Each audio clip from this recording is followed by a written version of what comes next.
Pernahkah Anda membayangkan betapa berbedanya iman Kristen seandainya kita tidak memiliki Alkitab? Para pemimpin akan menurunkan ajaran dari satu generasi ke generasi berikutnya, tetapi tidak ada cara untuk mengevaluasi gagasan-gagasan mereka. Tidak ada standar yang dapat dipakai untuk menilai berbagai pemikiran yang saling berbeda. Seperti inilah keadaannya bagi orang Israel di zaman Musa. Nenek moyang mereka telah mewariskan kisah-kisah dari sejarah kuno dan bapak-bapak leluhur mereka. Mereka menceritakan kisah bagaimana Allah membebaskan Israel dari Mesir, memberi mereka hukum Taurat, dan memimpin mereka menuju tanah perjanjian. Tetapi apa yang mereka percayai akan dilakukan Allah bagi Israel dalam situasi mereka pada saat itu dan di masa mendatang, bagaimana mereka dapat menilai pendirian-pendirian yang berbeda mengenai hal ini. Allah menjawab pertanyaan-pertanyaan semacam ini dengan memberikan kepada mereka kelima kitab pertama Alkitab sebagai standar iman mereka, kitab-kitab yang sekarang kita sebut Pentateuch. Ini adalah pelajaran pertama dalam seri Pentateuch, dan kami memberinya judul Pengantar Pentateuch. Dalam pelajaran ini kami akan memperkenalkan bagaimana kitab-kitab Biblika dari Kejadian hingga Ulangan berfungsi sebagai standar bagi iman Israel. Pengantar Pentateuch ini dibagi menjadi dua bagian utama. Pertama, kami akan mendeskripsikan pendekatan kritis modern terhadap bagian Alkitab ini. Pendekatan ini menampilkan pandangan para penafsir yang menolak otoritas penuh Alkitab. Kedua, kami akan menelusuri pandangan Injili modern, pandangan para pakar Biblika yang mengukuhkan otoritas penuh Alkitab sebagai firman yang diilhamkan Allah.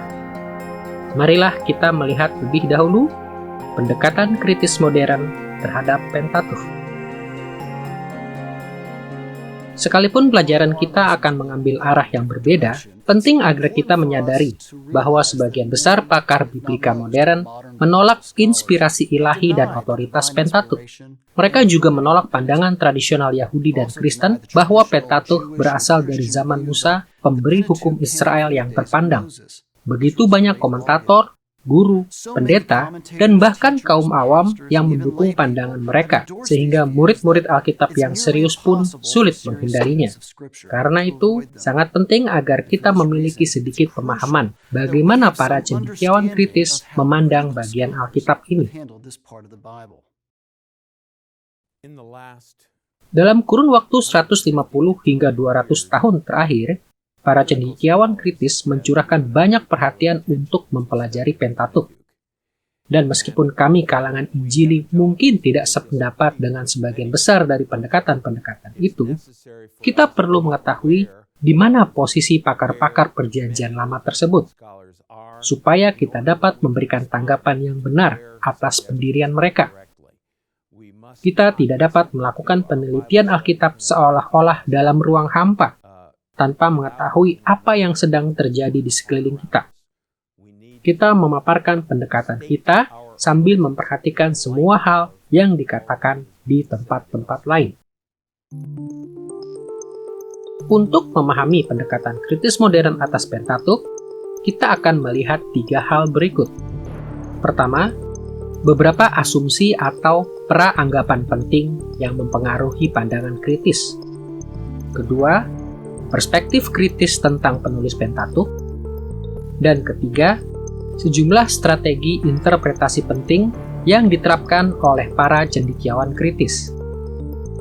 Marilah kita meneliti beberapa asumsi yang mempengaruhi pendekatan-pendekatan ini terlebih dahulu.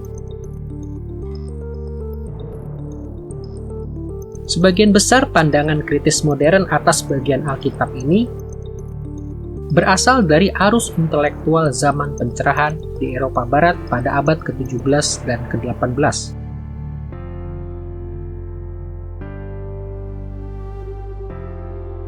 Kita akan berfokus pada 2 asumsi penting yang timbul dari zaman pencerahan. Kedua perspektif ini memberikan pengaruh yang sangat kuat pada interpretasi kritis Pentateuch. Pertama, kita akan meneliti konsep naturalisme, sudut pandang alamiah. Dan kedua, kita akan melihat asumsi-asumsi tentang perkembangan historis iman Israel. Mari kita mulai dengan naturalisme. Secara singkat, naturalisme pencerahan adalah keyakinan ilmiah yang dominan bahwa seandainya realitas spiritual benar-benar ada, realitas itu tidak memiliki dampak yang berarti pada dunia kasat mata. Karena itu, dalam penelitian akademis, tidak ada tempat bagi realitas ini.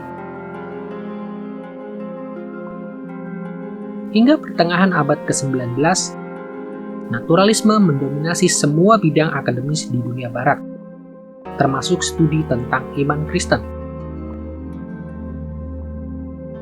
Satu dampak utama dari naturalisme dalam studi biblika adalah bahwa para cendekiawan yang terpandang menolak kepercayaan kuno kalangan Yahudi dan Kristen, bahwa Pentateuch diilhami oleh Allah. Karena itu, kebanyakan dari mereka memandang Pentateuch dengan cara yang sama seperti mereka memandang tulisan religius dari kebudayaan purba pada umumnya.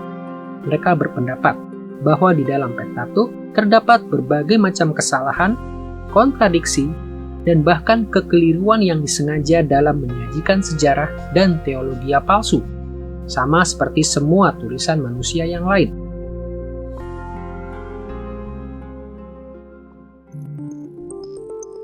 Satu hal yang menarik ialah ketika asumsi-asumsi yang membawa kepada naturalisme membebaskan para cendekiawan modern untuk menolak inspirasi dan otoritas Pentateuch, hal ini juga mendorong mereka kepada pandangan tertentu tentang perkembangan historis iman Israel. Pada awal abad ke-19, naturalisme telah menimbulkan apa yang kita sebut historisisme naturalistik. Ini adalah keyakinan bahwa cara terbaik untuk memahami suatu subjek adalah dengan memahami bagaimana perkembangannya secara alami seiring bergulirnya waktu. Para pakar biologi abad ke-19 mengabdikan diri untuk menjelaskan asal-usul kehidupan di bumi dan bagaimana perkembangan evolusinya selama ribuan tahun. Para ahli bahasa menelusuri perkembangan sejarah bahasa manusia. Para arkeolog merekonstruksi latar belakang dan kemajuan masyarakat di zaman dahulu. Dan para cendekiawan di bidang agama memberikan prioritas yang sama untuk mendeskripsikan evolusi historis agama-agama dunia secara alami. Pada umumnya, para cendekiawan modern yang mula-mula di dunia barat merekonstruksi evolusi agama-agama dunia untuk diserasikan dengan pemahaman mereka tentang perkembangan masyarakat.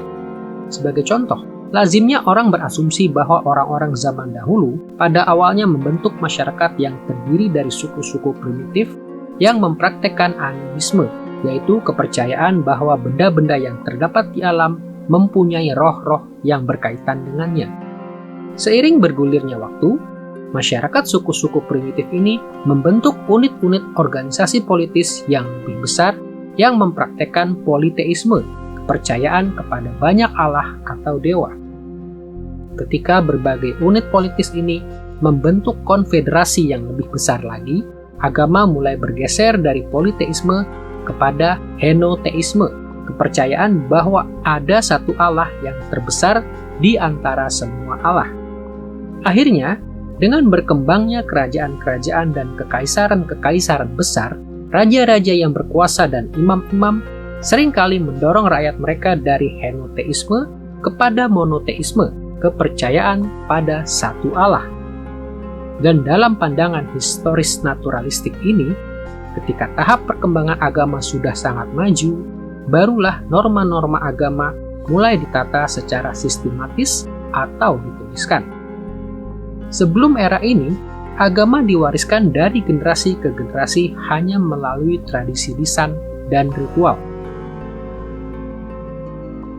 Nah, perlu kita catat bahwa di kemudian hari, di abad ke-20, sebagian besar dari para antropolog menyangkal gagasan bahwa agama-agama berevolusi dengan cara yang begitu sederhana. Namun pandangan ini sangat mempengaruhi cara para cendekiawan biblika memandang Pentateuch di awal zaman modern. Dan pandangan ini masih mempengaruhi studi biblika bahkan hingga hari ini.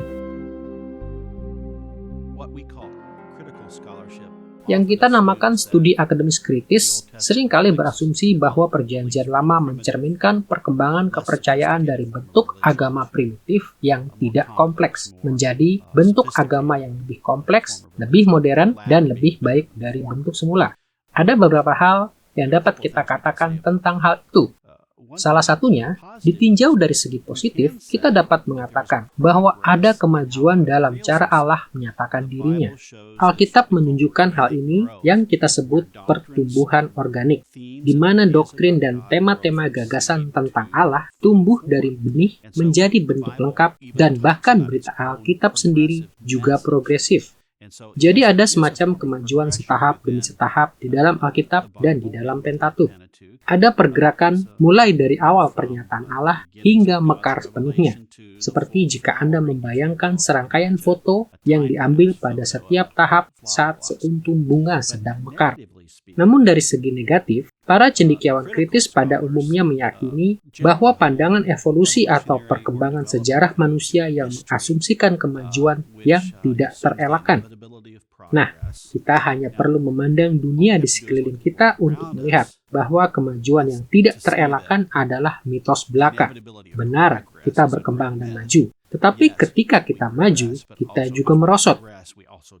Jadi ini adalah arogansi di zaman modern yang menganggap sesuatu yang lebih lama itu lebih jelek. Padahal sebenarnya hal ini adalah asumsi filosofis, bukan sesuatu yang ditemukan di dalam Alkitab. Pandangan modern awal tentang agama-agama dunia jelas berbeda dari cara Alkitab menggambarkan perkembangan iman Israel. Pentatukh menampilkan iman Israel yang konsisten monoteistik.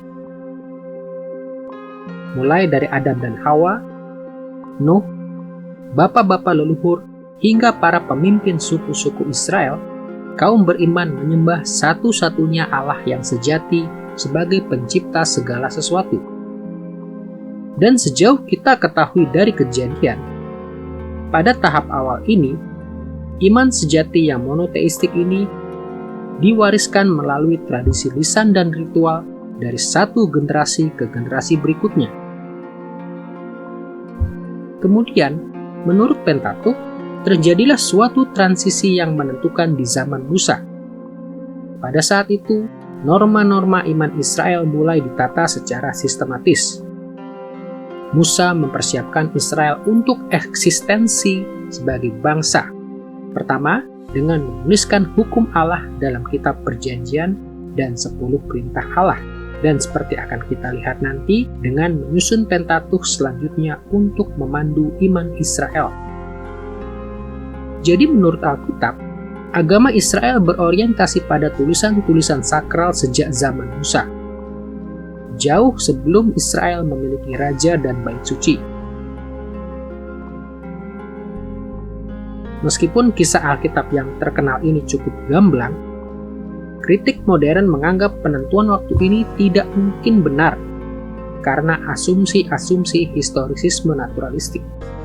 Para cendekiawan kritis modern telah melakukan penelitian analitis kritis atau dekonstruksi atas gambaran Alkitab tentang iman Israel, dan mereka menyusunnya kembali atau merekonstruksi untuk menyesuaikannya dengan gagasan modern bahwa semua agama primitif berevolusi. Menurut pandangan ini, para leluhur prasejarah Israel memeluk agama animisme suku. Kemudian para leluhur Israel bergeser ke arah politeisme ketika suku-suku mereka bergabung menjadi unit-unit politis. Menurut pandangan ini, jika benar ada Musa yang memimpin Israel keluar dari Mesir, Bani Israel yang dipimpinnya tidak lebih dari suatu perserikatan suku-suku yang bercirikan henoteisme. Dan bertentangan dengan Alkitab, para penafsir kritis percaya bahwa pada tahap perkembangan sosial ini, tidak mungkin seseorang dapat menuliskan standar bagi iman Israel.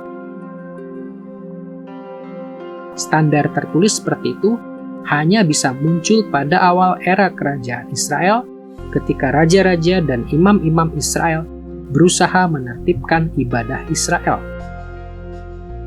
Jadi, menurut para cendekiawan kritis, sejak zaman kerajaan itulah agama Israel berangsur-angsur menjadi agama berdasarkan kitab atau religion of the book. Kita telah melihat asumsi-asumsi pendekatan kritis modern terhadap Alkitab dan perkembangan historis iman Israel. Kini kita akan beranjak kepada topik kedua yang erat kaitannya. Bagaimana pandangan ini mempengaruhi perkembangan kritis terhadap penulis Pentatukh? Telah kita lihat bahwa para penafsir kritis berpendapat iman Israel baru mulai ditata secara sistematis pada zaman raja-raja Israel. Dan tentu saja, asumsi ini berarti bahwa Musa tidak terlibat dalam penulisan Pentatukh. Menurut mereka, kitab-kitab ini dihasilkan melalui proses kompleks yang panjang, dimulai dari tradisi-tradisi lisan zaman dahulu yang kemudian dikumpulkan menjadi berbagai dokumen selama zaman raja-raja. Dan selama masa pembuangan Israel dan sesudahnya, barulah dokumen-dokumen ini diedit dan disusun ke dalam kitab Pentatukh yang kita kenal sekarang. Di masa ini, ketika orang-orang yang mempelajari Alkitab mendengar bahwa banyak cendekiawan percaya pada sejarah panjang perkembangan Pentatukh ini, mereka hampir selalu bertanya-tanya, bukti apa yang mendukungnya? Kita akan meneliti pendekatan pada penulisan Pentatukh dengan merangkum 3 bukti utama yang dikemukakan oleh para cendekiawan kritis. Marilah kita mulai dengan variasi nama-nama ilahi yang ditemukan di dalam Pentatukh.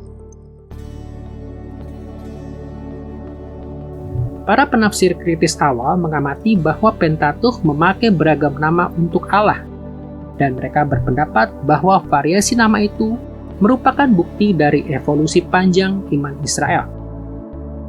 Misalnya, terkadang Pentatukh hanya memakai istilah Ibrani Elohim atau Allah. Kadang-kadang Allah disebut Yahweh atau Tuhan. Pentatukh menggabungkan kedua nama ini dan juga menggabungkannya dengan nama-nama lain, seperti Yahweh Elohim atau Tuhan Allah dan Yahweh Yireh atau Tuhan menyediakan. Allah juga disebut El Elyon atau Allah Maha Tinggi dan El Shaddai yang sering diterjemahkan Allah Maha Kuasa. Nah, perlu diperhatikan bahwa meskipun Pentatukh memang menampilkan berbagai nama untuk Allah, ini bukan hal yang luar biasa. Penelitian di abad ke-20 atas nama-nama ilahi dari agama-agama Timur Dekat lainnya di zaman dahulu menunjukkan bahwa penulis-penulis yang sama juga menggunakan berbagai nama untuk dewa-dewa mereka. Namun, para cendekiawan kritis awal berpendapat bahwa variasi nama Allah di dalam Pentatukh mengungkapkan sejarah panjang dari penyusunannya. Mereka percaya bahwa nama-nama yang berbeda untuk Allah menunjukkan bahwa satu sumber ditambahkan kepada suatu sumber lain dan sumber lain lagi, dan akhirnya menghasilkan Pentatukh. Ketika Anda membaca Perjanjian Lama, tidak diperlukan waktu lama untuk melihat bahwa ada nama-nama berbeda untuk Allah. Dalam Kejadian 1, nama Allah adalah Elohim. Di dalam Kejadian 2, tiba-tiba Anda melihat nama Yahweh. Pendekatan kritis menafsirkan hal ini dengan cara yang sangat berbeda dari cara kalangan Injili. Seorang cendekiawan kritis akan mengatakan bahwa nama-nama ini berasal dari sumber-sumber yang berbeda. Saya rasa, sebagai kaum Injili, kita perlu mundur selangkah untuk memahami gambaran yang lebih besar. Allah adalah Elohim, dan Ia adalah Yahweh. Elohim adalah Allah Maha Kuasa yang mengatasi bumi, Sang Pencipta yang akan diakui seluruh bangsa di dunia sebagai kekuasaan yang lebih tinggi, sosok yang tertinggi. Namun dalam perjanjian Covenant dengan bangsa Israel, Ia menyatakan dirinya sendiri dengan nama yang amat pribadi, Yahweh. Dia adalah Aku yang akan hadir bagi umatnya dan akan menyertai umatnya. Dan itu adalah nama Covenant karena Israel adalah umat pilihan Allah. Di Di samping variasi dalam nama-nama ilahi, banyak cendekiawan kritis mendukung pandangan mereka tentang penulis Pentateuch dengan menyoroti apa yang mereka sebut kisah-kisah ganda.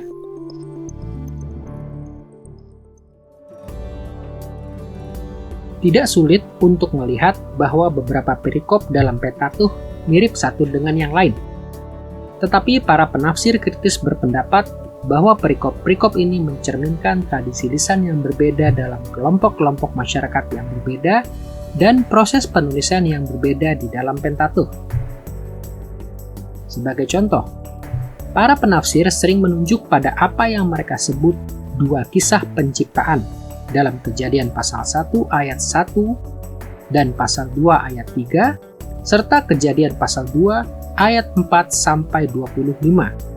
Mereka juga menunjuk pada kemiripan di antara kisah Abraham dan Ishak ketika mereka berbohong tentang istri mereka di dalam Kejadian pasal 12 ayat 10 sampai 20, Kejadian pasal 20 ayat 1 sampai 18, dan pasal 26 ayat 7 sampai 11.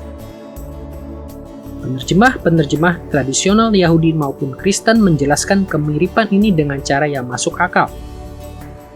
Tetapi para cendekiawan kritis berpendapat bahwa kisah-kisah ini menggambarkan tradisi-tradisi lisan berbeda yang dituliskan dan kemudian digabungkan ke dalam Pentateuch.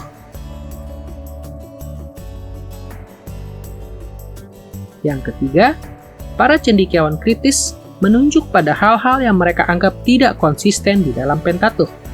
Dan mereka mengatakan bahwa hal-hal yang dikatakan tidak konsisten ini mendukung rekonstruksi mereka yang rumit tentang siapa penulis bagian Alkitab ini.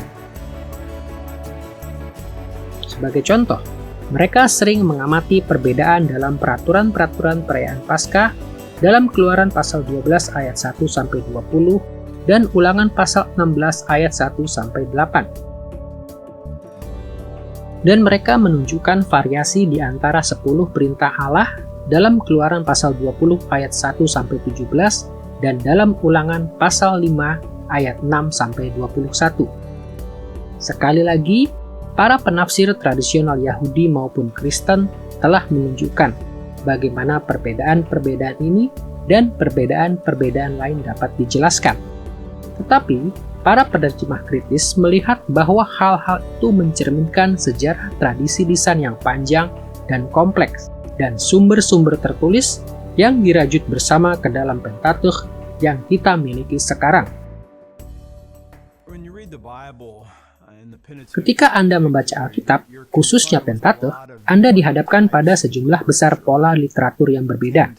Dan kadang-kadang, ketika Anda membacanya, misalnya, ketika kitab Kejadian dimulai dengan Kejadian pasal 1 ayat 1 sampai pasal 2 ayat 3, kita mendapat gambaran tentang Allah yang menciptakan suatu tatanan tertentu dalam 7 hari. Allah menciptakan dengan firman-Nya, dan itu adalah pernyataan yang sangat kuat tentang kemahakuasaan Allah. Allah sebagai sang pencipta, Allah yang menciptakan manusia menurut gambarnya. Dan kemudian dalam pasal selanjutnya, pasal 2 ayat 4 sampai 25, kita melihat kisah penciptaan lain yang sepertinya berurutan dengan yang pertama. Jika Anda melihat kisah yang ini, akan ada orang-orang yang melihat kontradiksi, karena sekarang kita melihat Allah disebut Tuhan Allah. Ia bukan Allah yang hanya berfirman untuk menciptakan segalanya, melainkan kita melihat Allah yang benar-benar turun. Ia menciptakan manusia. Dikatakan bahwa ia membentuk manusia dari tanah liat, laki-laki yang pertama. Dan kemudian, perempuan pertama diambilnya dari laki-laki itu. Jadi Anda melihat Allah bukan saja sebagai Allah pencipta yang tak terlihat, melainkan Allah yang merendah, membentuk sesuatu dengan tangannya sendiri, hampir seperti cara manusia. Tetapi dengan memiliki kisah lain ini, sebenarnya ini melengkapi, bukan bertentangan dengan kisah pertama. Lagi pula, kita harus selalu ingat bahwa seandainya memang betul ada kontradiksi, apakah kita menyangka orang-orang zaman dahulu tidak melihat hal-hal ini? Maksud saya, ini merupakan petunjuk penting. Mereka bukan orang bodoh. Zamannya berbeda, budayanya berbeda, tetapi mereka masih mempunyai otak. Dan dalam hikmatnya, mereka memegang semua hal ini. Jadi kisah kedua menampilkan Allah yang lebih aktif dalam pekerjaan tangan. Di dalam teologi, kita mengatakan Dia Allah yang imanen, inherent di dalam kita, Allah yang datang ke dalam ciptaan. Dan menurut saya, cara membaca Alkitab yang benar bukanlah membaca dengan rasa curiga, melainkan membaca dengan akal sehat untuk memahaminya. Memang, saya mungkin mempunyai pertanyaan-pertanyaan, tetapi itu adalah pemahaman dalam pencarian iman. Dan yang terpenting, saya percaya bahwa apa yang ada di dalam Alkitab adalah apa yang Allah inginkan ada di dalam Alkitab. Dan tugas saya sebagai pembaca adalah mendengarkan dengan penuh perhatian, terutama di bagian-bagian yang mungkin merisaukan saya untuk mencoba melihat apa yang sebenarnya Allah katakan dengan kadang-kadang meletakkan dua hal yang berbeda ini berdampingan untuk mengontraskan perbandingannya. Tetapi seharusnya kita bersyukur untuk hal itu karena pada waktu yang berbeda, di tempat yang berbeda, dua jenis gambaran yang berbeda itu mungkin bisa berbicara lebih bermakna pada suatu waktu dibandingkan pada waktu yang lain. Setelah kita melihat pendekatan-pendekatan kritis modern berkenaan dengan asumsi-asumsi dan pandangannya tentang penulis, kini kita akan membicarakan beberapa strategi interpretasi utama yang diterapkan oleh para cendekiawan kritis ketika mereka membahas Pentateuch. Ada banyak cara untuk merangkum pokok bahasan ini, tetapi kita akan melihat pada 5 strategi interpretasi utama dari para cendekiawan kritis modern. Kita akan membicarakan strategi-strategi ini sesuai urutan perkembangannya, dimulai dengan kritik atas sumbernya. Kritik sumber, atau mula-mula disebut kritik sastra, berasal dari karya tulis K.H. Graff berjudul The Historical Books of the Old Testament, atau kitab-kitab sejarah Perjanjian Lama, yang diterbitkan pada tahun 1866. Tulisan ini disempurnakan oleh penafsir yang lebih terkenal, Julius Wellhausen, dalam karyanya Prolegomena to the History of Israel, atau Diskusi Pendahuluan dari Sejarah Israel, yang diterbitkan pada tahun 1883. Para pengkritik sumber percaya bahwa Pentateuch berkembang dari tradisi-tradisi lisan, sama seperti semua tulisan religius kuno lainnya. Tetapi mereka berfokus untuk mengidentifikasi dan menafsirkan bagian-bagian Pentateuch yang mereka yakini berasal dari sumber-sumber tertulis independen yang muncul selama era monarki Israel. Menurut terminologi Wellhausen, sumber dokumen Pentateuch paling dini yang ditulis pada awal monarki biasanya disebut J untuk Yahwist. Nama ini diberikan karena nama yang dikenal untuk Allah dalam perikop-perikop yang diidentifikasi sebagai sumber tertulis ini adalah Yahweh, dieja dengan huruf J dalam bahasa Jerman, Yahwist, sama seperti mengeja nama Yehovah dalam bahasa Inggris. Perikop-perikop J didapati tersebar di dalam kitab-kitab Kejadian dan Keluaran. Kritik sumber berpendapat bahwa bagian-bagian Pentateuch ini aslinya ditulis di Yehuda selama era pemerintahan Salomo sekitar tahun 950 sebelum Masehi. Menurut pandangan ini, perikop-perikop J menunjukkan dokumen yang menceritakan zaman dahulu dan mendukung sentralisasi dan regulasi agama dan masyarakat Israel oleh dinasti Daud di Yerusalem. Sumber tertulis kedua dari Pentateuch disebut E untuk Elohis, karena Allah biasanya disebut Elohim dalam perikop-perikop ini. Materi-materi E juga muncul dalam Kejadian dan Keluaran. Menurut teori ini, sumber-sumber E ditulis sekitar tahun 850 sebelum Masehi di wilayah utara, setelah terpecahnya Israel menjadi dua kerajaan. Naskah-naskah E mengusung pandangan nubuatan wilayah utara yang kritis terhadap dinasti Daud. Sumber sastra ketiga disebut D atau Deuteronomis. Nama ini diberikan karena materi-materi D muncul terutama dalam kitab Ulangan dan hanya kadang-kadang ditemukan di bagian lain dari Pentateuch. Materi ini biasanya dianggap berasal dari masa di antara reformasi Yosia sekitar tahun 622 sebelum Masehi dan kejatuhan Yerusalem ke tangan Babel pada tahun 586 sebelum Masehi. Sebuah teori yang lazim mengatakan bahwa D menunjuk pada karya orang-orang Lewi yang membelot dari Israel Utara ke Yehuda. Orang-orang Lewi ini setia kepada dinasti Daud, tetapi juga mengkritiknya. Terakhir, sumber sastra utama keempat dalam perkembangan Pentateuch biasanya disebut menunjuk pada penulis atau penulis-penulis priestly. Dalam rekonstruksi yang lazim, P adalah sekelompok imam yang menulis kitab imamat dan menyusun serta mengedit bagian-bagian lain dari Pentateuch di antara tahun 500 dan 400 sebelum Masehi.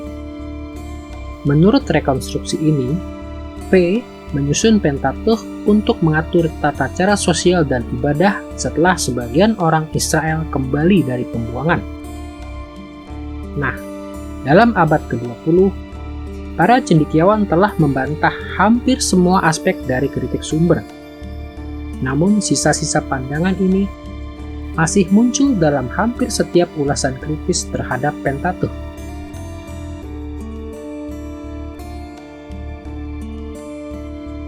Strategi utama kedua dari pendekatan kritis pada Pentateuch disebut kritik bentuk. Kritik bentuk dimulai sebagai suatu bidang khusus dari studi Perjanjian Lama dengan karya tulis Hermann Gunkel dalam The Legends of Genesis atau Legenda Kejadian yang ditulis pada tahun 1901. Gunkel dan pengikut-pengikutnya menerima prinsip utama kritik sumber, tetapi mereka berfokus pada aspek yang lebih awal dari perkembangan Pentateuch. Alih-alih berfokus pada sumber-sumber tertulis Pentateuch, para pengkritik bentuk ini berkonsentrasi pada apa yang mereka yakini sebagai tradisi lisan yang mendahului era monarki Israel. Dalam masa populernya kritik bentuk, para cendekiawan mengamati cara tradisi lisan berfungsi dalam budaya kesukuan yang buta huruf. Para pengkritik bentuk menerapkan penelitian ini ketika mereka mencari tradisi-tradisi prasastra yang murni dan dinamis yang mengarah kepada sumber-sumber tulisan resmi Pentateuch. Metode kritik bentuk pada dasarnya ada dua sisi. Di satu sisi, para pengkritik bentuk menganalisa perikop-perikop untuk menemukan bentuk-bentuk lisan kuno atau kategori gayanya atau genre, seperti mitos, cerita rakyat, cerita kepahlawanan, cerita roman, legenda, dan perumpamaan. Di sisi lain, mereka mengaitkan gaya-gaya ini dengan konteks budaya yang dikenal sebagai Sitze im Leben atau latar belakang kehidupan dari tradisi lisan ini. Konteks ini termasuk ibadah, perkemahan suku, pendidikan keluarga, pengadilan setempat, dan sebagainya. Misalnya, beberapa pengkritik bentuk menganggap kisah Yakub yang bergulat di Peniel dalam Kejadian pasal 32 ayat 22-32 sebagai kisah yang mula-mula diceritakan di sekitar api unggun dari sebuah suku zaman dahulu. Mereka berpendapat bahwa pada awalnya kisah ini berkembang dari cerita-cerita tentang peristiwa-peristiwa magis dan supernatural di tepi sungai Yabok. Dalam rekonstruksi ini, berselang lama sekali, barulah kisah itu dikaitkan dengan tokoh suku yang dikenal sebagai Yakub. Memang, kritik bentuk ini benar dalam menekankan pentingnya struktur dan ciri-ciri formal dari naskah-naskah Alkitab. Namun, seperti kritik sumber, kritik bentuk juga telah dibantah dengan berbagai cara. Sanggahan-sanggahan atas kritik bentuk terutama berfokus pada rekonstruksi spekulatif dari bentuk lisan dan latar belakang naskah-naskah Alkitab. Meskipun demikian, kita masih mendapati bahwa di masa kini pun kritik bentuk mendorong banyak cendekiawan kritis kepada rekonstruksi yang meragukan, bukannya kepada Pentateuch yang terdapat di dalam kanon Alkitab. Cara utama ketiga yang digunakan oleh para cendekiawan kritis untuk menafsirkan Pentateuch sering disebut kritik tradisi atau kritik tradisi historis. Dibangun di atas kesimpulan-kesimpulan kritik sumber dan kritik bentuk, kritik tradisi berfokus pada bagaimana tradisi-tradisi lisan primitif dan teks tertulis berkembang menjadi perspektif-perspektif teologis dan politis yang kompleks. Cendekiawan terkemuka Martin Noth dalam karyanya A History of Pentateuchal Traditions atau Sejarah Tradisi Pentateuch yang diterbitkan pada tahun 1948 dan Gerhard von Rath dalam karyanya Theology of the Old Testament atau Teologi Perjanjian Lama yang diterbitkan pada tahun 1957 mempertanyakan bagaimana Pentateuch mencerminkan pengaruh dari beragam tradisi. Para pengkritik tradisi antara lain mengidentifikasi apa yang mereka yakini sebagai kumpulan keyakinan-keyakinan teologis yang saling bersaing yang ditemukan di dalam Pentateuch. Mereka mengamati bahwa Pentateuch mencerminkan konsolidasi beragam tradisi dalam subjek-subjek seperti penciptaan, bapa-bapa leluhur, Eksodus dari Mesir, dan penaklukan tanah perjanjian. Mereka juga menelusuri berbagai pandangan, antara lain tentang suku-suku Israel, tahta Daud, dan bait suci di Yerusalem, dan masih banyak lagi. Dan mereka yakin aliran-aliran teologi yang kompleks ini besar pengaruhnya atas banyak tema utama yang terdapat dalam Pentateuch. Sekali lagi, sebagian besar kesimpulan-kesimpulan spesifik dari kritik tradisi telah dipertanyakan selama bertahun-tahun. Namun, kita dapat melihat sisa-sisa pendekatan ini ketika para penafsir Perjanjian Lama berbicara tentang perikop-perikop yang mencerminkan beragam aliran tradisi di Israel yang bertentangan atau bahkan saling bersaing satu dengan yang lain. Cara utama keempat yang digunakan oleh para penafsir kritis untuk meneliti perkembangan Pentateuch disebut kritik redaksi. Kata redaksi mengindikasikan bahwa strategi ini berfokus pada bagaimana naskah-naskah yang berupa asumsi-asumsi atau hipotesis diedit ke dalam Pentateuch yang kita kenal sekarang. Kritik redaksi muncul pada abad ke-20 dalam studi Perjanjian Baru sebagai cara untuk menjelaskan perbedaan-perbedaan di antara kitab-kitab Injil Perjanjian Baru.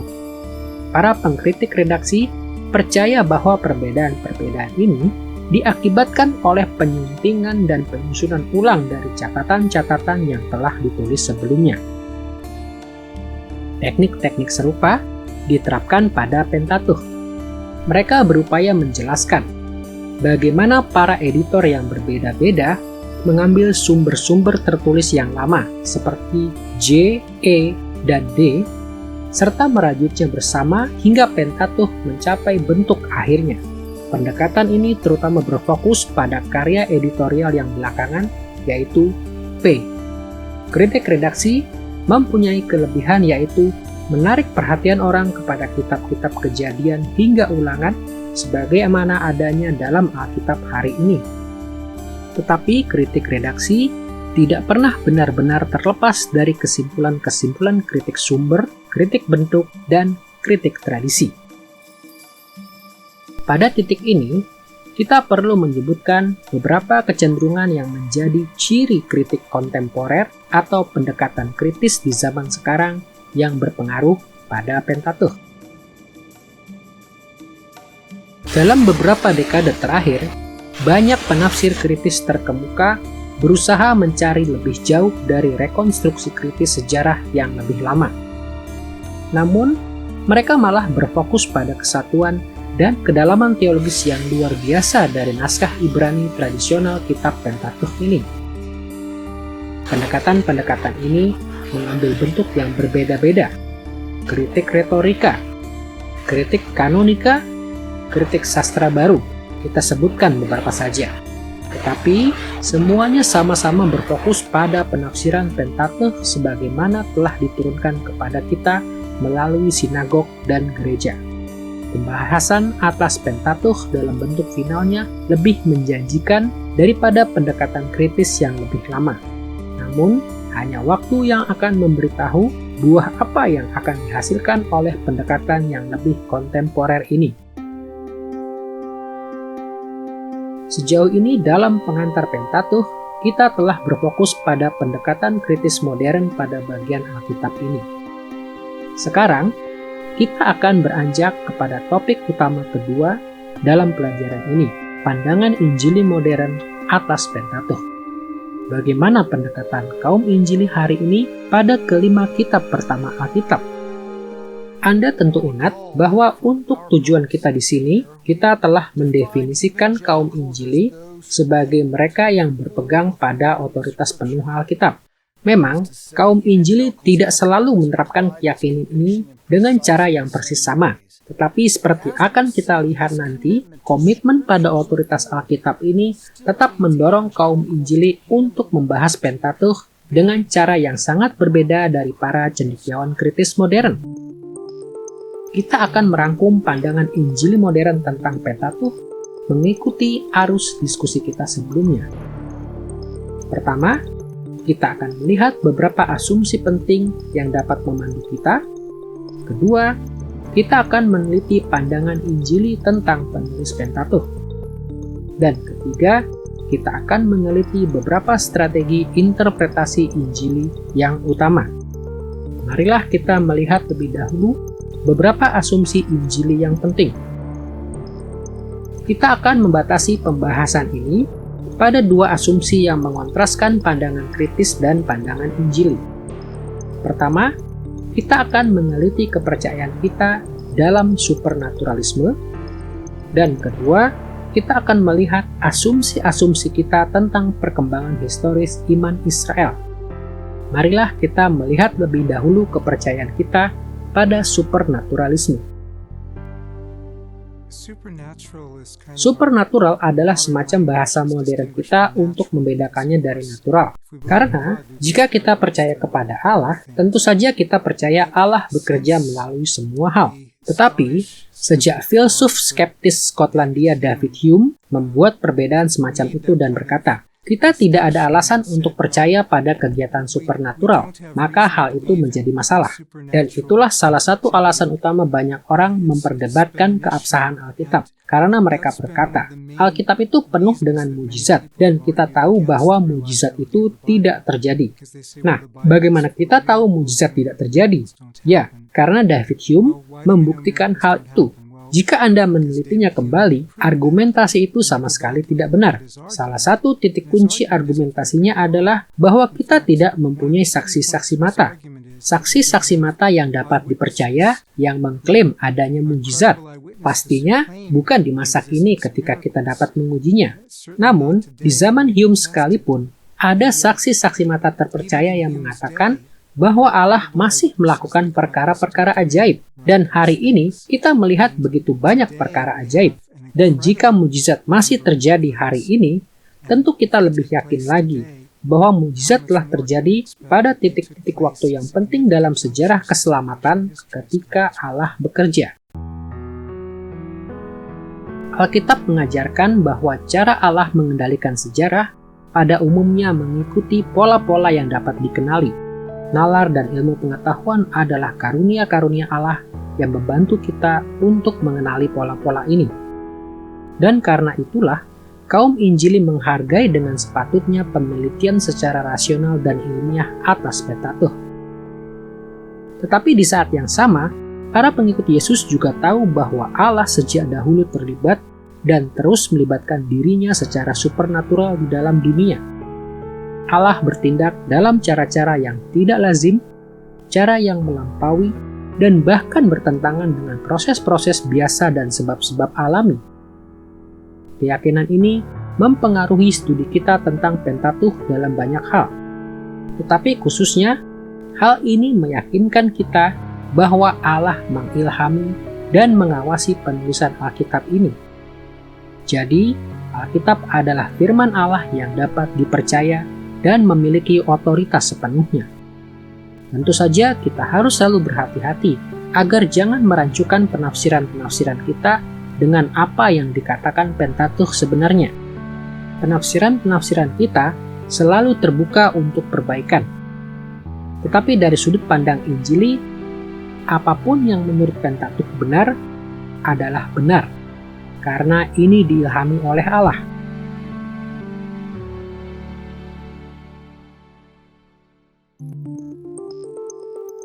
Asumsi-asumsi kita tentang supernaturalisme mendorong kita langsung kepada asumsi-asumsi tentang perkembangan historis iman Israel.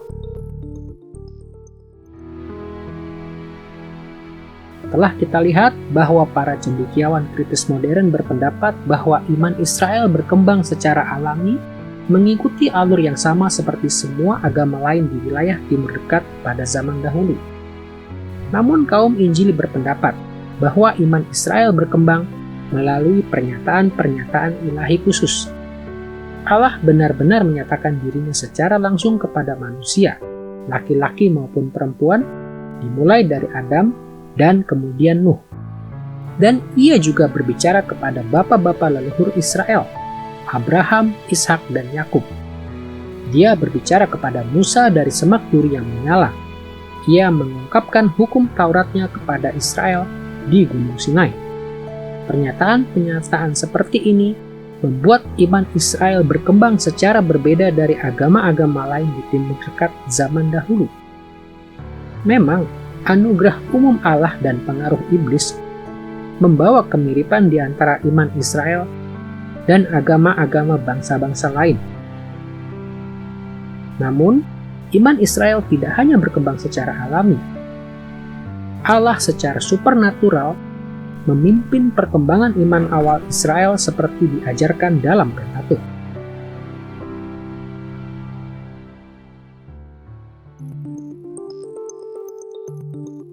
Kita telah membicarakan pandangan Injil modern dan asumsi-asumsi yang kontras dengan pendekatan kritis pada Pentateuch. Pandangan ini mendorong orang kepada keyakinan-keyakinan yang saling bertentangan tentang penulis Pentateuch. Para cendekiawan kritis menolak gagasan bahwa Pentateuch berasal dari zaman Musa. Namun, kaum Injili tetap mengukuhkan keyakinan Yahudi dan Kristen sejak zaman dahulu bahwa Pentateuch berasal dari Musa. Untuk menyelidiki pandangan Injili tentang penulis Pentateuch, kita akan melihat pada dua sisi. Pertama, kita akan mengamati beberapa bukti biblika untuk sudut pandang ini. Dan kedua, kita akan menjelaskan bagaimana kaum Injili modern percaya pada apa yang disebut kepastian penulisan Musa. Marilah kita mulai dengan beberapa bukti biblika bahwa Musa adalah penulis Pentateuch. Alkitab memuat lebih dari cukup bukti biblika yang mendukung pandangan tradisional bahwa Musa adalah penulis Pentateuch. Tapi untuk menghemat waktu, kita hanya akan membahas beberapa perikop dari 3 bagian Alkitab yang berbeda, dimulai dengan bukti dari Perjanjian Baru. Simaklah Lukas pasal 24 ayat 44, di mana Yesus berkata, "Harus digenapi semua yang ada tertulis tentang aku di dalam kitab Taurat Musa dan kitab Nabi-Nabi dan kitab Mazmur." Di sini Yesus merujuk pada seluruh Perjanjian Lama dalam 3 bagian, seperti lazim dilakukan oleh orang-orang Yahudi pada zaman itu: kitab Musa, kitab Nabi-Nabi, dan kitab Mazmur. Dari referensi ini, Lukas dengan jelas mengindikasikan bahwa Yesus mengasosiasikan Pentateuch atau hukum Taurat dengan Musa. Yesus juga merujuk kepada Musa sebagai penulis Pentateuch dalam Yohanes pasal 5 ayat 46 ketika ia berkata, "Jikalau kamu percaya kepada Musa, tentu kamu akan percaya juga kepadaku, sebab ia telah menulis tentang aku." Selain kesaksian Yesus sendiri, Perikop-perikop perjanjian baru lainnya merujuk pada bagian-bagian tertentu dari Pentateuch yang dikatakan berasal dari Musa. Kita melihatnya dalam ayat-ayat seperti Markus pasal 7 ayat 10, Yohanes pasal 7 ayat 19, Roma pasal 10 ayat 5, dan 1 Korintus pasal 9 ayat 9. Kenyataannya, dukungan perjanjian baru bahwa Musa menulis Pentateuch didasarkan pada kesaksian perjanjian lama. Dan banyak ayat dalam kitab-kitab perjanjian lama mengasosiasikan Pentateuch dengan Musa.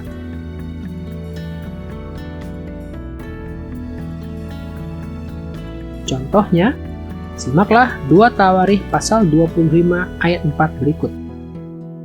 Amazia bertindak sesuai dengan apa yang tertulis dalam Taurat, yakni kitab Musa.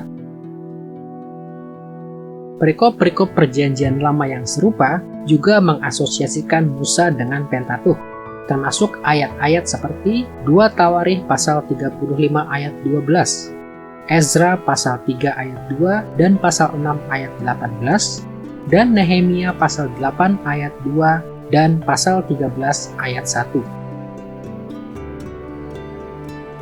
Kita juga perlu mencatat bahwa kesaksian perjanjian baru dan perjanjian lama pada umumnya didasarkan pada apa yang dikatakan Pentateuch sendiri tentang penulisnya. Sebenarnya, sebagian besar Pentateuch adalah anonim. Nama Musa tidak disebut di bagian awal maupun akhir kitab-kitab ini dengan cara yang mengindikasikan bahwa dia adalah penulisnya, kecuali dalam ayat pertama kitab Bilangan. Namun, ini hal yang biasa dilakukan di wilayah Timur Dekat pada zaman dahulu, juga hal yang biasa dijumpai di dalam Alkitab. Faktanya, Pentateuch sendiri membuat pernyataan-pernyataan eksplisit yang membuktikan bahwa Musa menerima pernyataan-pernyataan dari Allah dan bertanggung jawab atas penyusunan Pentateuch. Misalnya, Keluaran pasal 24 ayat 4 memberitahu kita bahwa Musa menulis kitab perjanjian yang terdapat dalam Keluaran pasal 20 ayat 18 sampai pasal 23 ayat 33. Kemudian dalam Imamat pasal 1 ayat 1 sampai 2 kita membaca bahwa peraturan-peraturan dalam Imamat diberikan kepada Israel melalui Musa. Dalam Ulangan pasal 31 ayat 1 dan pasal 32 ayat 44 kita membaca bahwa Musa menyampaikan amanat yang terdapat di dalam kitab Ulangan. Singkatnya, Pentateuch meneguhkan secara jelas dan eksplisit bahwa Musa secara aktif terlibat dalam menerima dan menyampaikan isi dari bagian-bagian utama Pentateuch. Bukti-bukti biblika ini dan banyak bukti lain menjelaskan mengapa kaum Injili tetap teguh mempertahankan siapa penulis Pentateuch terhadap spekulasi kritis. Jelaslah bahwa Alkitab tidak mendukung rekonstruksi kritis yang menganggap Pentateuch ditulis jauh setelah masa hidup Musa. Jika kita mengikuti kesaksian perjanjian lama dan perjanjian baru, kita akan yakin betul bahwa kita harus mengasosiasikan Pentateuch dengan Musa. Dari Pentateuch sendiri terlihat bahwa pada dasarnya kitab ini terkait erat dengan Musa. Musa adalah salah satu tokoh utama dari Keluaran hingga Ulangan, dan naskah ini kebanyakan mengisahkan zaman Musa. Misalnya, kita membaca dalam Keluaran bahwa Yahweh menyuruh Musa menulis kitab perjanjian, yaitu Keluaran pasal 21 sampai pasal 23.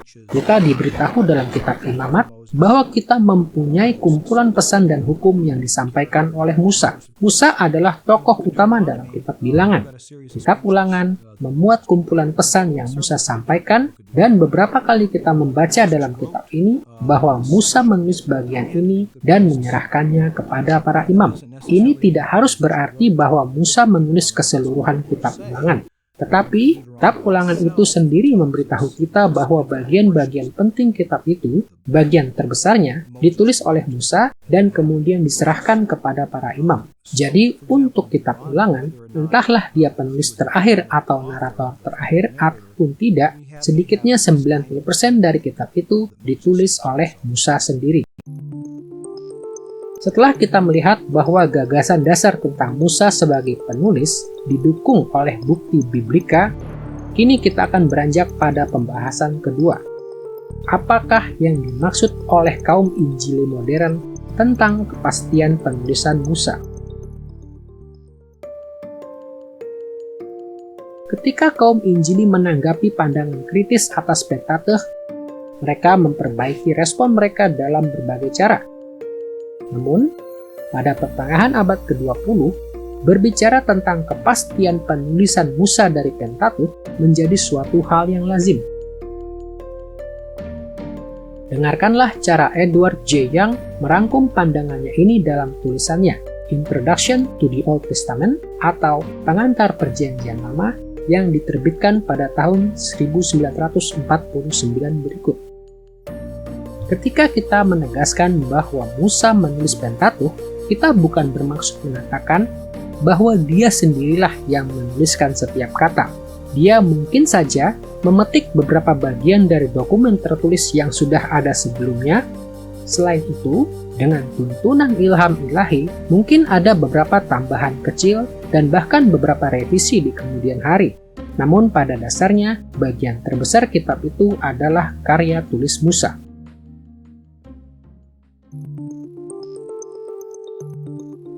Kaum Injili memahami detail-detail pandangan tentang Musa sebagai penulis dalam beragam cara. Tetapi dalam batasan tertentu, kita berbicara tentang kepastian penulisan Musa untuk mengingatkan diri kita pada 3 faktor yang harus selalu kita pertimbangkan. Sumber-sumber yang digunakan Musa, proses penulisan Pentateuch, dan pembaruan Pentateuch yang terjadi setelah zaman Musa. Pertama, mari kita perhatikan sumber-sumber yang digunakan Musa. Alkitab memberitahu kita bahwa Allah menyatakan dirinya kepada Musa dengan cara-cara yang berbeda. Misalnya, Allah menulis 10 perintah yang asli dengan jarinya sendiri. Dan kitab perjanjian memuat hukum-hukum yang Allah berikan kepada Musa di atas Gunung Sinai. Tetapi seperti halnya dengan banyak bagian lain dari Alkitab, ada indikasi bahwa Musa juga menggunakan sumber-sumber tambahan ketika ia menulis Pentateuch. Di satu sisi, dia mungkin menimba dari berbagai tradisi lisan. Misalnya, kemungkinan besar Musa belajar beberapa hal dari ibu kandung dan keluarga besarnya selama masa kanak-kanaknya. Selain itu, kita melihat dalam Keluaran pasal 18 ayat 17-24 bahwa Musa cukup terbuka menerima petunjuk dari ayah mertuanya, Yitro, orang Midian.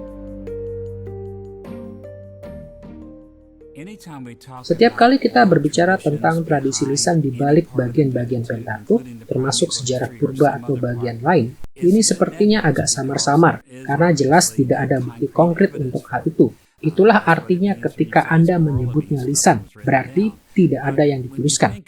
Tetapi jika Anda merenungkannya sejenak, kita mengetahui beberapa hal yang membantu kita menyadari bahwa kisah-kisah ini tidak tiba-tiba saja pada suatu hari timbul dalam benak Musa.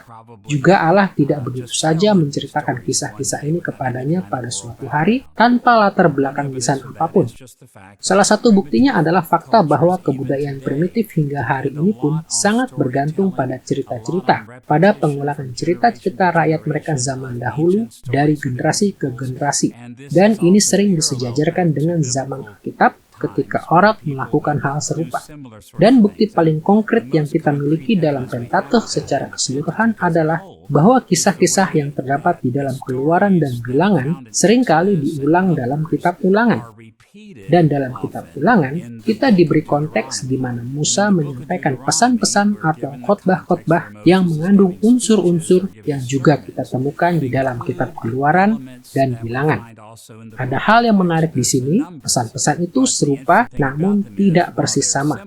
Jadi kebudayaan di zaman Musa, kebudayaan di Israel pada masa itu, biasanya mengambil kisah-kisah masa lalu atau dongeng-dongeng dari masa lampau. Hal-hal yang telah terjadi dan bagaimana itu diturunkan dari generasi ke generasi dan kemudian digunakan dengan cara-cara tertentu dalam konteks di mana Anda hidup. Dan tentunya Anda tahu bahwa Musa dibesarkan di rumah ibunya selama tahun-tahun awal hidupnya.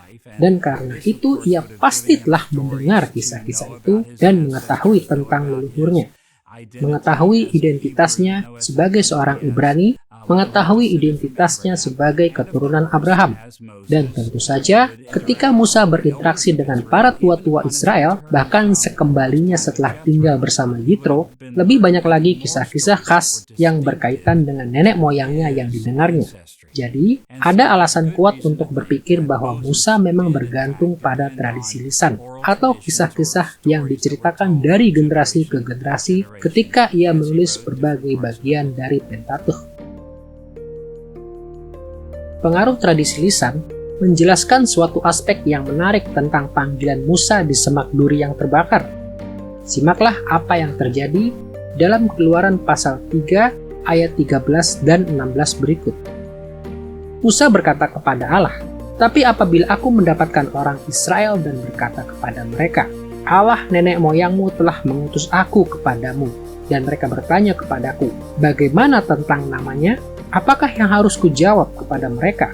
Katakanlah kepada mereka, Tuhan Allah nenek moyangmu, Allah Abraham, Ishak, dan Yakub telah menampakkan diri kepadaku."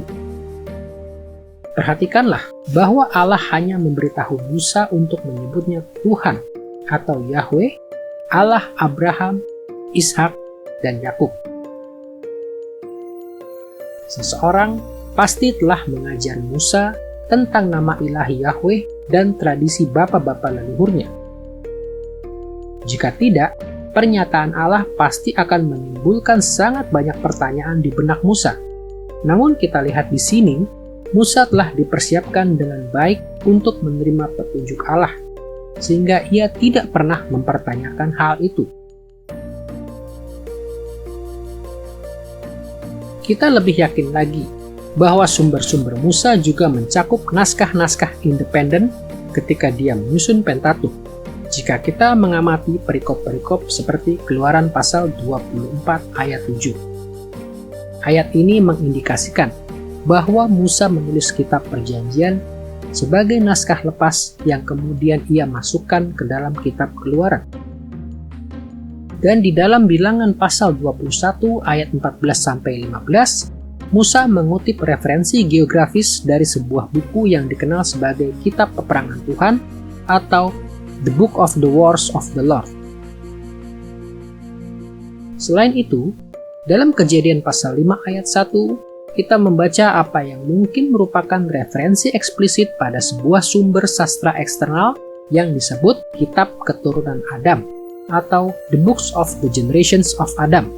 Seperti terlihat dari terjemahan harfiah ini, Musa mungkin merujuk pada informasi yang diperoleh dari kitab atau gulungan yang aktual atau sefer dalam bahasa Ibrani tentang keturunan Adam.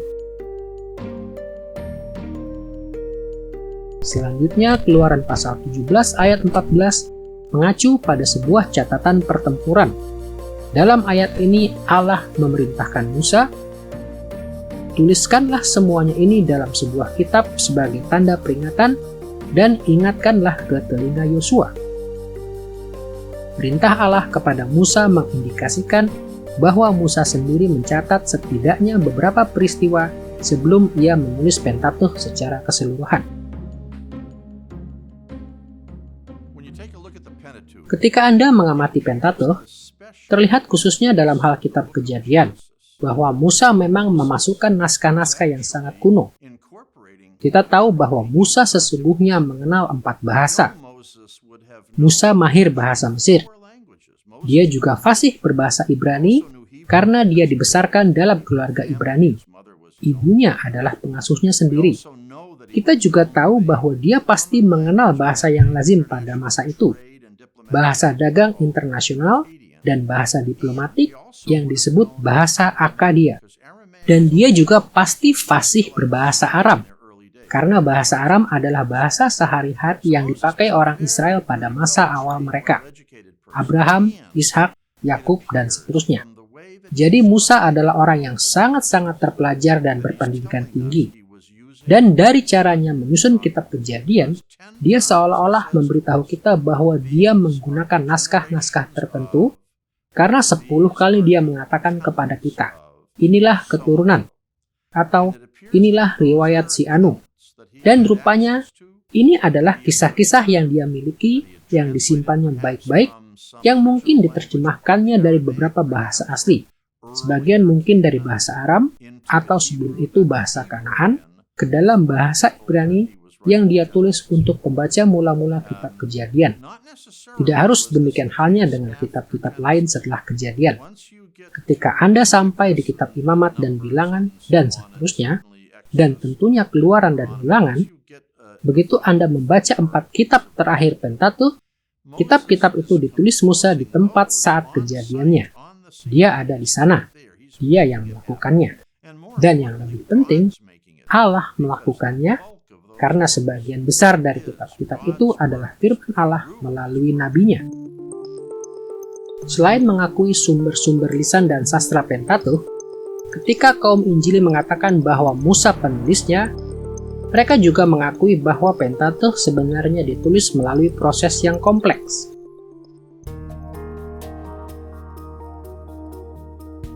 Pertama, Musa menyampaikan sebagian besar dari Pentateuch melalui narasi lisan sebelum semua itu dituliskan.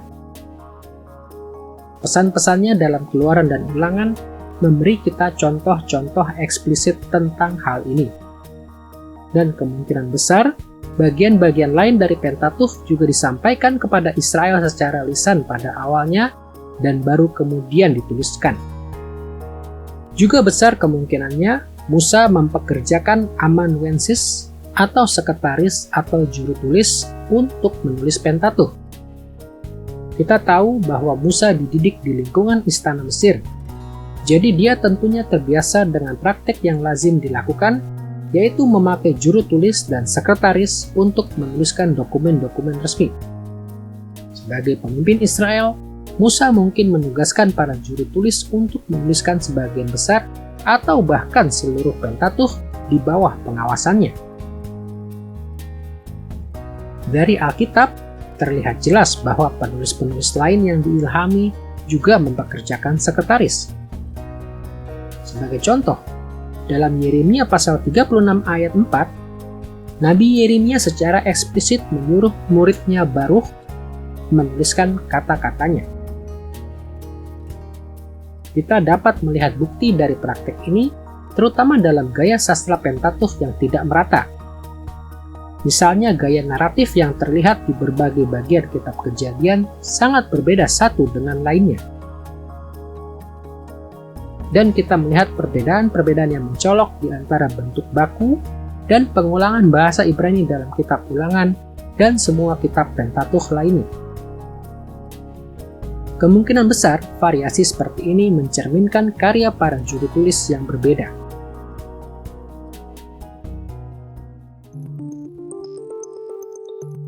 Kepastian bahwa Musa penulisnya bukan hanya berkaitan dengan sumber-sumber dan proses yang digunakan Musa, tetapi juga dengan pembaruan Pentateuch setelah zaman Musa. Telah kita lihat, para penafsir kritis beranggapan bahwa seluruh Pentateuch mencapai bentuk finalnya setelah Israel kembali dari pembuangan. Tetapi kaum Injili berpendapat bahwa Pentateuch berasal dari zaman Musa. Namun ada beberapa bagian Pentateuch yang menunjukkan beberapa pembaruan editorial setelah zaman Musa. Nah, Kita harus sangat berhati-hati ketika kita menentukan tanggal untuk bagian-bagian tertentu dari Pentateuch. Misalnya, beberapa penafsir berpendapat bahwa setiap perikop yang menyebutkan orang Filistin pastinya ditulis setelah zaman Musa. Tapi sudut pandang ini kurang meyakinkan karena setidaknya 3 alasan. Pertama, data arkeologis dari keberadaan orang Filistin di wilayah itu masih diperdebatkan.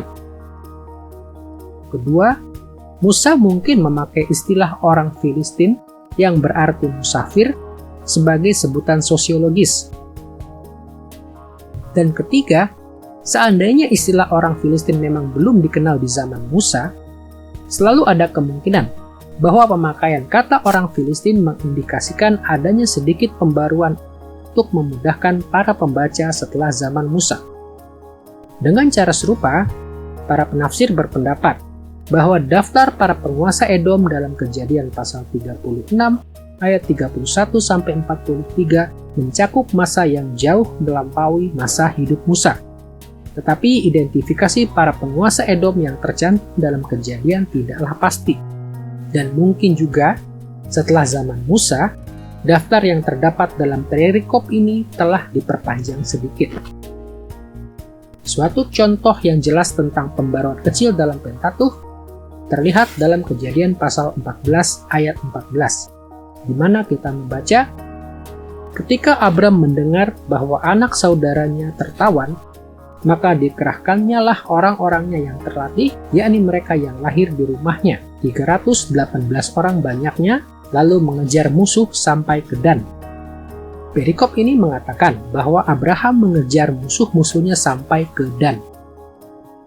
Tetapi kita membaca dalam Yosua pasal 19 ayat 47, bahwa wilayah utara ini baru dinamakan Dan pada zaman Yosua. Jadi Alkitab sendiri mengindikasikan bahwa Kejadian pasal 14 ayat 14 menggambarkan nama tempat yang telah diperbaharui. Cara modernisasi seperti ini dapat membantu pembaca di kemudian hari untuk mengaitkan kisah Abraham dengan geografi yang mereka ketahui.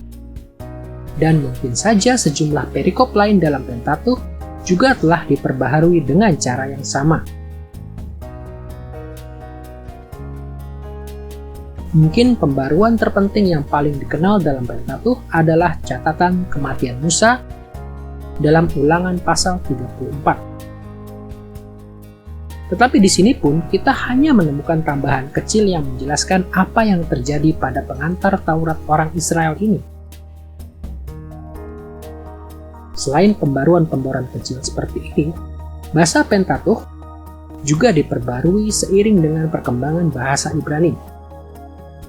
Penelitian belakangan ini meyakini bahwa Musa menulis dalam bahasa yang oleh para cendekiawan disebut Proto-Ibrani atau bahasa Ibrani kuno. Bukti dari naskah-naskah diplomatik yang ditemukan di Mesir yang dikenal sebagai surat-surat Amarna mengindikasikan bahwa bentuk bahasa Ibrani ini terkait erat dengan dialek-dialek Kanaan di zaman Musa. Namun bahasa ini dari masa yang jauh lebih awal daripada yang kita temukan dalam naskah Ibrani tradisional dari Pentateuch. Pertanyaan tentang bahasa Perjanjian Lama adalah pertanyaan yang menarik. Bila manakah bahasa ini dipakai? Dari mana asalnya? Di mana munculnya? Hal ini sejak dahulu menjadi tanda tanya bagi banyak orang karena menurut bukti arkeologi, apakah memang ada tulisan Ibrani kuno? Jadi kita memiliki cukup banyak naskah yang telah digali di masa lampau baru-baru ini dalam abad ke-20. Namun semuanya dari masa yang kemudian, yaitu setelah zaman Musa. Jadi apa pendapat Anda tentang hal ini? Ya, kita punya bukti bahwa dalam abad ke-14 sebelum Masehi ada korespondensi diplomatik lengkap. Koleksi naskah yang digali bukan di Kanaan, tanah Israel, yang akan menjadi milik Israel, melainkan di Mesir. Dan mereka menulis dalam bahasa Akadia, yaitu bahasa yang sebenarnya berasal dari Mesopotamia, tapi merupakan bahasa pengantar atau lingua franca, bahasa internasional pada saat itu. Namun mereka, orang-orang Kanaan, warga setempat yang menulis surat kepada para penguasanya di Mesir, dan mereka menambahkan beberapa catatan tepi atau margin yang singkat di situ, dan ini ditulis dalam bahasa Kanaan. Maka inilah penghubung kita. Bahasa Kanaan inilah yang kemudian menghubungkan kita dengan bahasa Ibrani di zaman Musa. Nah, tentu saja kita tidak mempunyai catatan apapun, kita tidak memiliki apapun yang tersisa dari bahasa Ibrani di era Musa. Namun itulah penghubung kita, itulah jembatan kita. Jadi, mulai dari catatan tepi orang Kanaan yang kita miliki, lalu bahasa Ibrani di zaman Musa, ke bahasa Ibrani yang kita kenal kini sebagai bahasa Ibrani Biblika Standar. Dari sinilah asalnya sebagian besar bahasa Ibrani sebelum masa pembuangan dan naskah dari masa pra-pembuangan. Jadi inilah penghubung kita. Ini bukan hubungan langsung, namun hubungan ini nyata dan penting. Selama masa Raja-Raja Israel di antara tahun 1000 dan 600 sebelum Masehi, bahasa ini telah berkembang menjadi apa yang sekarang disebut bahasa Ibrani Lama atau Paleo-Ibrani. Banyak cendekiawan sependapat bahwa bagian-bagian Pentateuch mirip dengan bahasa Ibrani pada tahap ini. Misalnya bagian-bagian dari Keluaran pasal 15 dan Ulangan pasal 32. Namun sebagian besar Pentateuch, kosakata, ejaan, dan tata bahasanya sangat mirip dengan apa yang sekarang kita sebut sebagai bahasa Ibrani klasik. Suatu tahap dalam perkembangan bahasa Ibrani yang digunakan sekitar pertengahan abad ke-8 hingga awal abad ke-6 sebelum Masehi. Dari bukti-bukti ini, rupa-rupanya Proto-Ibrani yang digunakan Musa sendiri telah diperbaharui ke Paleo-Ibrani. Lalu di kemudian hari, dimodernisasi menjadi bahasa Ibrani klasik, seperti yang sekarang kita miliki dalam Alkitab Ibrani. Penting agar kita selalu ingat bahwa di zaman Yesus dan para rasul dan nabi-nabinya, bahasa Ibrani dari Pentateuch telah mengalami perubahan-perubahan semacam ini. Tetapi fakta ini tidak menghalangi Yesus atau para pengikutnya untuk memandang Pentateuch di zaman mereka sebagai naskah yang benar-benar menampilkan tulisan Musa sendiri. Jadi sebagai pengikut Kristus masa kini, kita bisa yakin bahwa Pentateuch yang kita miliki sekarang sesungguhnya merupakan tulisan asli Musa. Sejauh ini kita telah melihat pandangan Injili modern dan membahas beberapa asumsi penting yang digunakan kaum Injili pada Pentateuch. Dan kita telah membicarakan pandangan kaum Injili tentang penulis bagian Alkitab ini. Kini marilah kita perhatikan bagaimana pandangan ini mempengaruhi strategi interpretasi kaum Injili dalam beberapa cara. Ada banyak cara untuk mendeskripsikan strategi-strategi interpretasi ini, tapi kita hanya akan membicarakan 3 panduan utama yang diikuti oleh kaum Injili. Pertama, kita akan membicarakan apa yang kita sebut interpretasi tematis. Kedua, kita akan menelusuri interpretasi historis. Dan terakhir, kita akan menyelidiki interpretasi sastra. 3 strategi ini saling tergantung satu sama lain dan tidak pernah bekerja sendiri terpisah dari yang lain. Tapi ketiganya menunjukkan penekanan-penekanan yang berbeda, sehingga lebih baik kita melihatnya secara individual, dimulai dengan interpretasi tematis.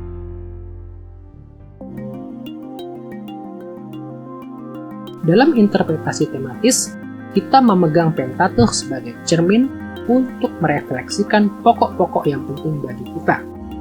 Kalangan Injil secara legal menekankan topik-topik atau tema-tema tertentu dalam bagian Alkitab ini. Tetapi akan kita lihat, setiap kitab dalam Pentateuch memiliki aturan prioritas sendiri. Jadi, Musa sendiri mungkin menekankan tema-tema ini atau mungkin juga tidak. Pendekatan ini merupakan karakteristik dari banyak interpretasi Kristen selama ribuan tahun. Daftar tema yang ditekankan orang Kristen sangat panjang. Beberapa orang menekankan pertanyaan-pertanyaan pribadi dan berbagai kontroversi mutakhir. Orang-orang lain menggunakan Pentateuch untuk mendukung pandangan mereka dalam teologi sistematika tradisional. Misalnya, Pentateuch mengungkapkan banyak hal tentang Allah. Pentateuch juga meluangkan banyak waktu membahas berbagai aspek kemanusiaan dan mencurahkan banyak perhatian pada ciptaan lain pada umumnya. Nah, salah satu kelemahan terbesar interpretasi tematis adalah bahwa interpretasi ini sering meminimalkan fakta bahwa tema-tema asli Musa adalah untuk Bani Israel yang mengikuti Dia menuju ke tanah perjanjian.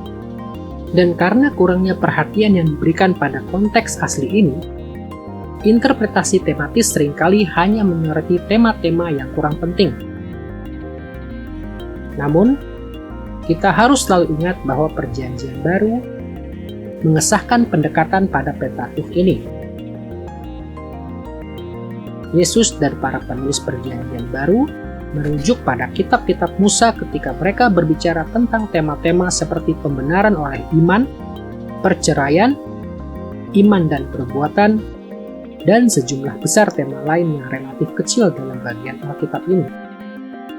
Jadi, asalkan kita berhati-hati supaya tidak mengasumsikan tema-tema dalam ayat-ayat ini, interpretasi tematis bisa menjadi pendekatan yang berharga pada Pentateuch.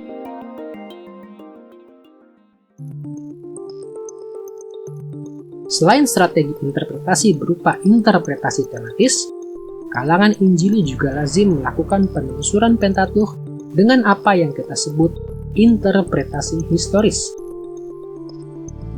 Kalangan Injili tidak hanya percaya bahwa tema-tema teologis Pentateuch adalah benar, tapi mengikuti teladan Yesus dan para rasul serta para nabinya, kita juga percaya bahwa catatan sejarah Pentateuch benar adanya.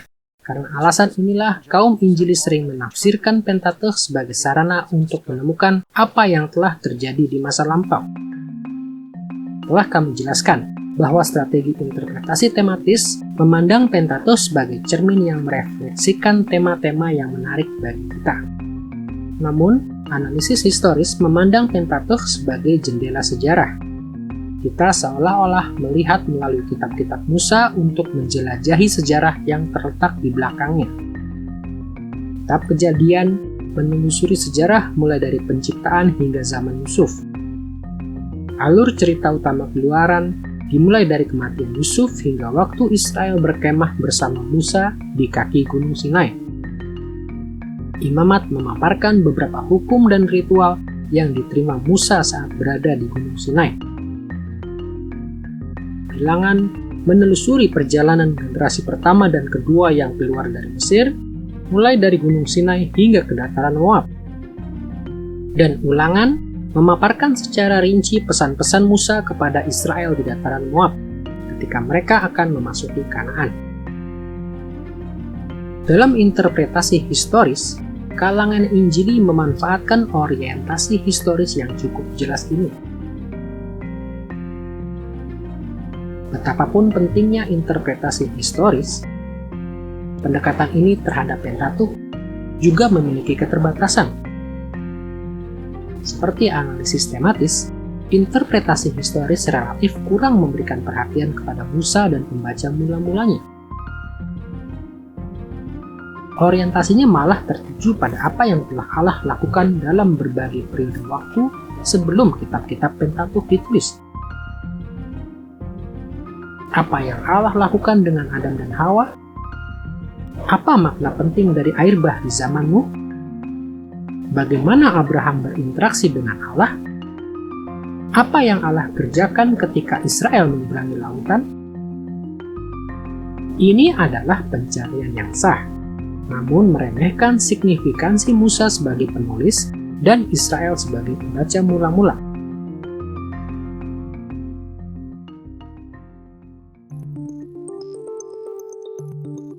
Memang, kalangan Injili telah menimba banyak manfaat dari interpretasi tematis dan interpretasi historis atas Pentateuch.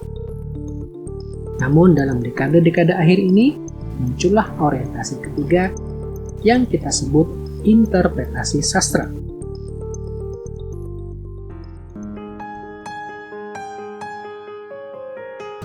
Seperti telah kita lihat, analisis tematis memandang Pentateuch sebagai cermin yang merefleksikan tema-tema yang penting bagi kita.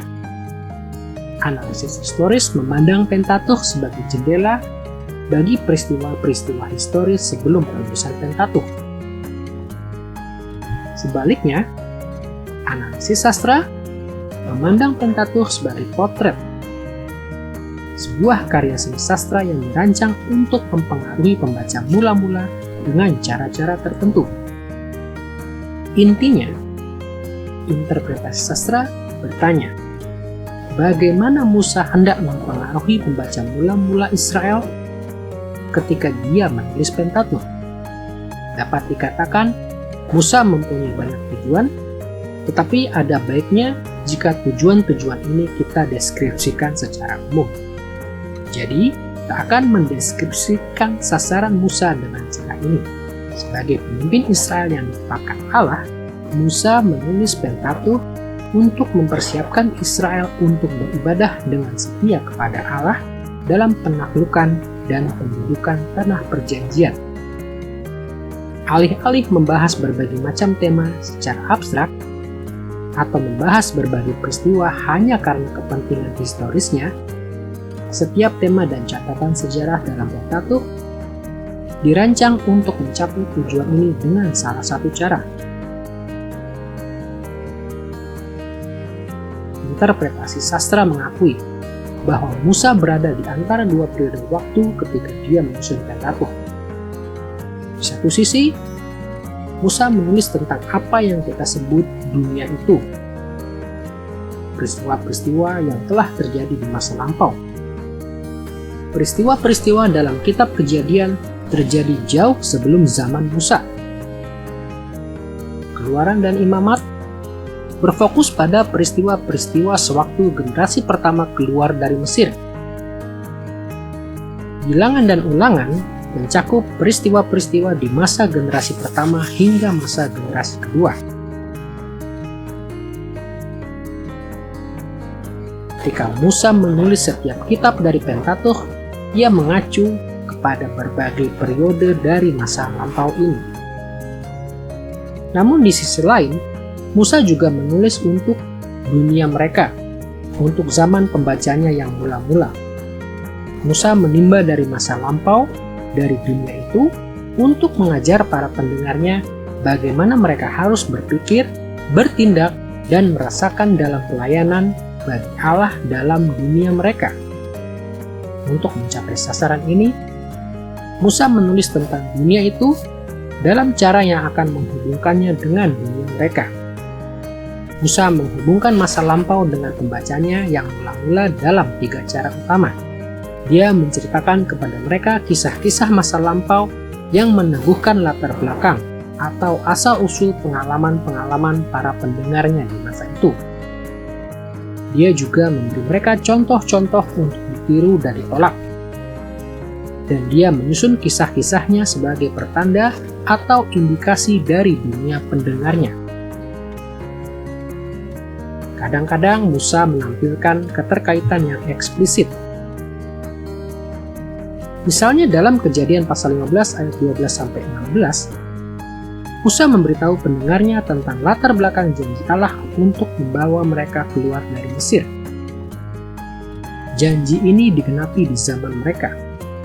Dalam Kejadian pasal 2 ayat 24, Musa menjelaskan bahwa pernikahan Adam dan Hawa adalah contoh untuk pernikahan di antara umat Allah yang setia.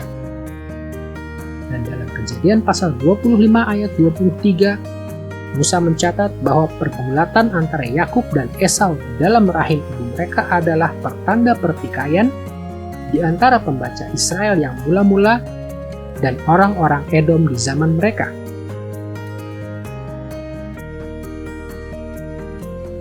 Keterkaitan eksplisit antara dunia itu dan dunia mereka muncul di sana-sini dalam Pentateuch. Tetapi sebagian besar dari keterkaitan ini sifatnya implisit, hanya tersirat. Jadi salah satu tugas utama interpretasi sastra adalah mengenali bagaimana Musa menghubungkan dunia itu dari masa lalu dengan dunia mereka dari pembacanya yang mula-mula.